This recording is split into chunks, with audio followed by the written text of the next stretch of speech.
All right, Andy, you were talking before about billing and units and this and that.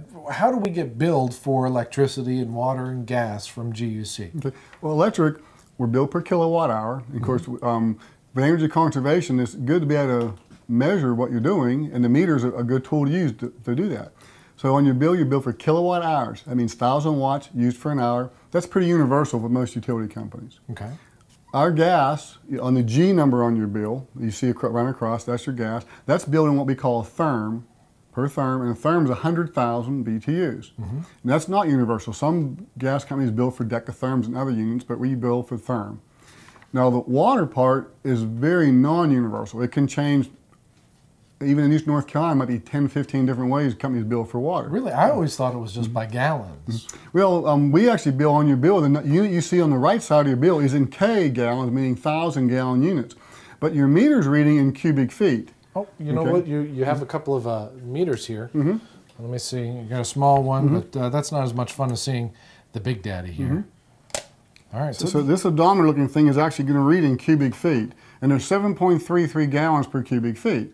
So if you actually do the math, if you take your readings, and it's on the bill month per month, and convert that to the 7.33 gallons per cubic foot, you're going to come up with the right K gallons that you're being billed for. Okay. 1,000 gallons. And then you mentioned that sewer is also based off of it's just based on water. It's based on your water use.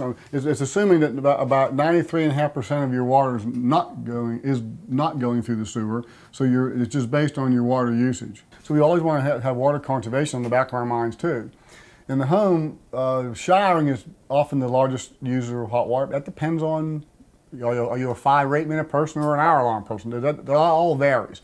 Commode flushing can be second. We can cover the flapper valve issue in a minute. But let's start with the second biggest energy user related to water, which is the water heater in the house. Okay. So we want to check the water heater temperature. Water heaters back in 1950s, 1960s, 70s, 80s, and even part of the 90s came from the factory, set at about 140 up to 160 degrees on the thermostats on your water heater. Ouch. Ouch is right, okay?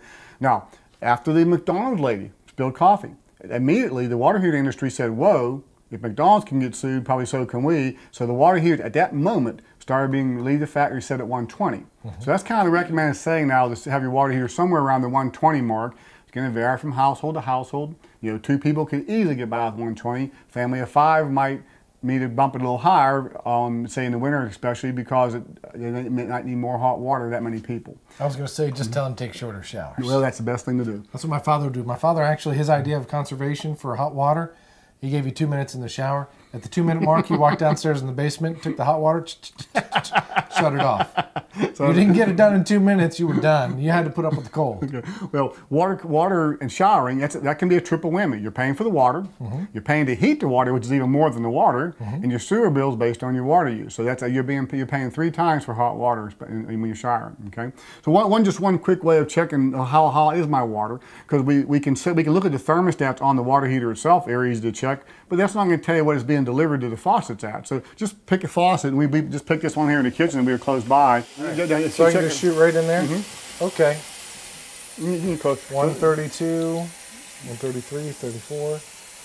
So I'm going to guess that their water heater set a little bit above 120. Good point. Actually, we're seeing 133, 137 in here. This probably set at 140 or 142 because there's some line loss as you come in. So this was probably set at the old setting, 140. Now, was it there from the original? Who knows? And it doesn't matter. If they wanted to save some money, they could set this back to 120. I keep mine at 110 in the summers, because we have a tendency to take cooler showers, okay, and I'll bump it back up in the winter sometimes, okay. But again, with just 2 people, I've never ran hot water, but I don't have time for more than a 5-minute shower, so 5 or 8 minute shower. So, but some people do take 15, 20-minute showers or longer. That's just personal taste, personal habits, what they want to do. Okay. So check your water heater temperature, and if it's too high, it's very simple to reset a electric and/or gas water heater. The thermostats, something we can go over either here or another time. Whatever. You showed us that before. It's just a little dial that's on the inside. Open the 2 plates on the. Always set both thermostats at the same number. Right. Okay. Because there used to be a controversy about, well, put one higher, put one lower. No, you want them both always at the same number. Piece of cake. Piece of cake. And real quick, the water heater blankets, do they help? Always. They always help. The newer water heaters have foam insulation. They're less important. If an older one, the $15, $20 blanket is a no, why not? Okay, because the only thing you can do to increase the efficiency of an electric water heater is insulate it more. You cannot increase or decrease the efficiency. We're back to that 3.413 BTUs per watt. Okay, so nothing you can do to change that. So you want to make it more economical. Insulating is all you can do, and using less. Only two things you can do. Okay, you mentioned flapper valve on the toilets. Real important point. Yeah, the most common leak in a house, okay, is the flapper valve in the toilet, and where it's something we don't see. If a pipe leaks behind the wall or up in the roof or ceiling, you're going to eventually see it because your feet will get wet or will rot the wall down. Okay, a commode could leak in essence forever, and you would never notice it unless you test it with a dye test. We showed that last time. You put some dye in the tank, very simple to do, or turn the valve off. But the piece that is the most common piece that causes this is the flapper valve, which is right in the dead center of the tank. You should change them once every 2 years at least. I mean, no, don't go 4 and 5 years. It will start leaking, and not that it might. It will start leaking, and it might be while you're on vacation or something, and create a huge water and sewer bill. Now I know sometimes you can actually hear the sound of it kind of refilling as it leaks down, but sometimes it doesn't. Sometimes so it's important to use that dye. Yeah, so if it's a bad leak, you'll often hear it running if there's no background noise. But if it's just a very small leak, which can be very again bad too, you may not hear it running. Okay.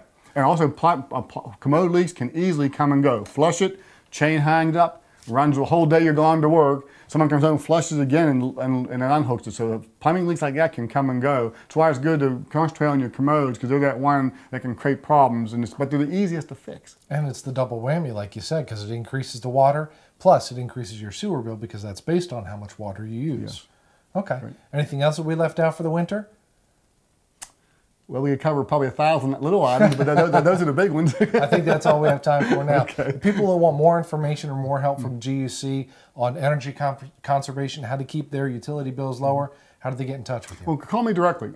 You'll often get my voicemail because I am on the phone sometime half the day. But you call my direct line at Greenview Utilities. It's 551-1525.